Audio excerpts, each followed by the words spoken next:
Sopirnya wanita, detik-detik mobil Porsche anarkis di Polrestabes Medan terhenti di kamar mandi. Mobil sport Porsche B17F menabrak dinding salah satu ruangan di Polrestabes Medan pada Rabu 8 Mei 2024. Kabar terbaru terungkap bahwa mobil sport tersebut saat ini dikendarai seorang wanita.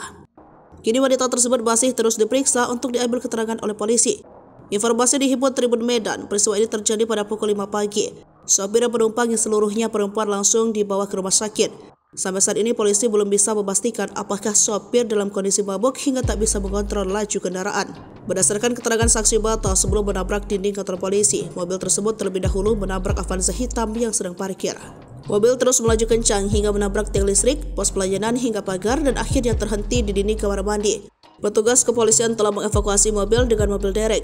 Kasat Lantas Polrestabes Medan, Kompol Andika, teman Tapurba saat terjadi kecelakaan di dalam mobil berwarna putih itu ada seorang pengemudi dan seorang perempuan yang merupakan wanita.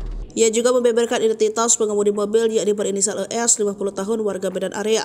Sementara penumpang mobil berinisial C 29 tahun warga Medan Marelan. Sopir dan penumpang ini masih ada ikatan saudara, kata Andika kepada Tribun Medan Rabu 8 Mei 2024. Andika mengatakan pihaknya juga masih menelusuri kepemilikan mobil tersebut sebab plat polisi merupakan seri Jakarta. Mengenai kronologi, Andika mengatakan awalnya mobil sport Porsche tersebut terlibat kecelakaan dengan mobil Toyota Avanza.